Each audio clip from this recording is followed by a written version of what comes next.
So, this week we saw Argentina absolutely dismantle Brazil. They really just put them aside, hey?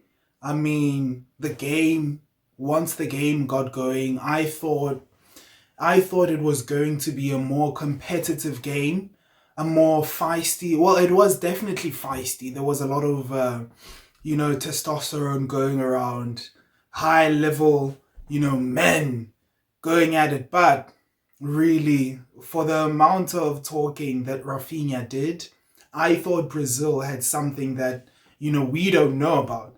Something that they were going to, come out, punch Argentina in the mouth and absolutely take the game. I mean, that's what he said, right? That's what he said. He said we're going to absolutely Argentina. We're going to take them down, and I'm going to score a goal. He didn't live up. He didn't keep to his promise. But anyway, that's what I want to talk about today. That's what we're going to talk about. The Brazil versus Argentina game that happened, the qualifiers this week, and it was a very interesting one. I watched the game, but before we get into that, please remember to subscribe to the channel, like and leave your comments as well. Follow us on Instagram and Facebook at We Talk Football 24. Instagram at We Talk Football on Facebook. Now, Rafinha said, we're going to absolutely destroy Brazil. I hate them. I mean, we're going to absolutely destroy Argentina. We hate them. I hate them. And I'm going to score, right? And you know what happened? In the game, he did not even have a shot on target. Didn't have a shot at all. He was bullied and locked. This sign in the NFL means someone put you in a lock, and you had an absolute zero of a game. That's what happened to Rafinha. He did all that talking to lay an egg. He did all that talking, that yapping, and then he goes out and lays a big old goose egg, a zero, lays an egg. But it was a good game. Look, when the game began, right, as I said, I thought Brazil were going to be better. On paper, Brazil have a better team than Argentina.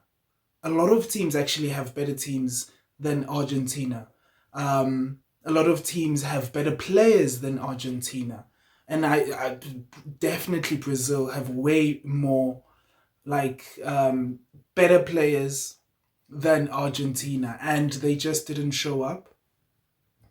I think another thing is Brazil did miss Gabriel. He was suspended for this game and he didn't play. But Argentina didn't have Lionel Messi, and so from when the game started, it was disappointing to see Brazil not have the effort, not have the fight to attack and go forward and try to score goals. They were bullied in midfield and they couldn't get a handle of the ball. They didn't cause a lot of trouble for Argentina's defense. I mean, look, at some point in the game, Emi Martinez was juggling with his thighs. He was juggling the ball in his own box, and he was having a good old time at the park, really. And to the point where Lionel Scaloni was like, no, we're not going to do that. You stop that mess. And, that's how easy it was for Argentina to win that game. But I'm not going to say it was easy because Brazil don't have the capacity to challenge Argentina. It was just not a competitive game in terms of effort, fight, and Argentina came with a lot of fire. They came with a strategy. They pressed Brazil really high. They absolutely bullied. They bullied Brazil out of the park. And to a point where it looked like Brazil were high school boys. At halftime, Emi Martinez runs past Rafinha and gives him a little push. Get out of here. you know? And like that, no one came to back Rafinha as well. No one came to say, hey, you stop that, you know? And Rafinha also looks a little smaller. He's not as big as Emi Martinez, and that whole thing. That just summed up the game for me. Argentina stronger mentally than Brazil, and Brazil just folded. Uh, Dorval Junior, the coach of Brazil, was fired after the game. It was an absolutely horrendous performance, and that's, like we've seen many times, performances like that will get you sacked. You lose your job for performances like that, and it's underwhelming from Brazil. Look, the FIFA rankings are like this: Argentina number one, France are number two, Spain are third, England are fourth, and Brazil are fifth. Like that's quite high. That's quite high. And as I said, Brazil have better players. And so you thought the game was going to be more competitive than what it was. But give lots of credit to Argentina. They played with, as I said, like a great strategy, pressed Brazil really high. They bullied the game, and they attacked with force. They attacked with intent. They attacked with speed and pace. And they went at Brazil's defense. And they had no answers. They scored 4 goals. It's so funny. Like some of these Argentina players, they go to their clubs and they're just like, okay, not great players. Like Romero, Otamendi, Enzo Fernandez. They come to Brazil, they turn into superstars, bro. Like Enzo Fernandez turns to prime Steven Gerrard, prime Iniesta when he goes to Argentina and he plays his best ball. He scored a goal. McAllister scored a goal. Simeone scored a goal. Alvarez scored a goal. Like the key players, they came through and played a great game for Argentina. And the other thing about Argentina is like they don't have world-class players, right? But they play as such a team. They're so tight. It's hard to kind of just break them down. They're so tight, they're so well drilled. And I think a lot of credit has to go to Lionel Scaloni because when he took over Argentina about 4 years ago, right, 4 or 5 years ago, they had no chance of winning anything. They had no chance of winning the Copa America. They just lost the Copa America to Brazil. Not to Brazil. They lost in the semi-finals of the Copa America in 2019 to Brazil. And it was such a pathetic loss. They looked weak. They looked how Brazil looked this week, right? And how the tables have changed. Now Brazil are the weak team. Argentina look like they're just great and they're staying there. I thought after the Copa America last year, they were going to have a little bit of a dip. And it looks like now they will definitely be in the running to win the World Cup next year. Trust. Like I was so wrong about Argentina. After the Copa America, I felt like they looked a bit tired, wary, and I thought they were not going to be, this. They're number one in the South America qualifiers. They're number one, Ecuador number two, and they lead Ecuador by a whopping 8 points. I think there's 2 or 4 games left to play, but like essentially Argentina are through. They're in the World Cup. And for me, you look at this Argentina team, right? Look, they did this without Lionel Messi, which is the other thing. Lionel Messi is the top scorer in the South American Copa and the South American qualifiers with 6 goals, and he has 3 assists as well. So their best player wasn't there, and they scored. They put 4 past Brazil. That's how good Argentina are right now, right? Best team in the world.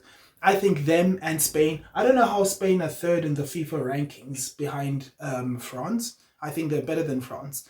And so for me, going into the World Cup, this is my early prediction. I think it's going to be the 2 favorites for me, Spain and Argentina. I think slightly Spain, because seeing how they played in the Euro Championships was so impressive. Lamine Yamal, Rodri, Pedri, all those boys, Nico Williams, they have such a squad. And I think they're my early favorites, slightly above Argentina. But I think Argentina are a better, well-drilled team, well-coached team. And like you saw it this week.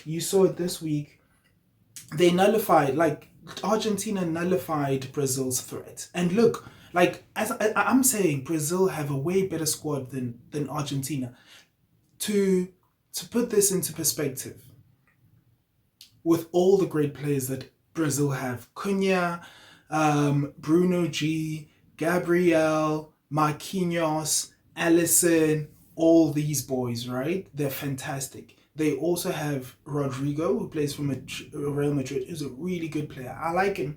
I don't think he's like world class, but I like him. And they also have two Ballon d'Or candidate, two Ballon d'Or level players. Rafinha, whatever you say about Rafinha in the comments he made, he is still a Ballon d'Or level player, because right now this season, I think he's in the lead to win the Ballon d'Or. And Vinicius Junior, year in, year out, he's a world-class player. Some people think he's the best player in the world currently. He every year he's in the Ballon d'Or talks. He's two or three in Ballon d'Or rankings. He hasn't won it yet. I think he should have won it last year, but you see what I mean. Like, that kind of talent, you should be doing better. And Argentina just absolutely whooped. They whooped Brazil. So, yeah, I think Argentina. Even Emi Martinez came out this week and said if we win the World Cup again next year, straight retiring from the national team. Time to give the young boys a run. I'm done, man. I'm done. But yeah, if Argentina wins the World Cup again, what an achievement. No team has ever gone back to back, and they would have done that. That would be incredible. That would be incredible, right? That would probably be the greatest stretch in international football history. Going back to back World Cups, back to back Copa Americas. But yeah, that's what I wanted to talk about. Great.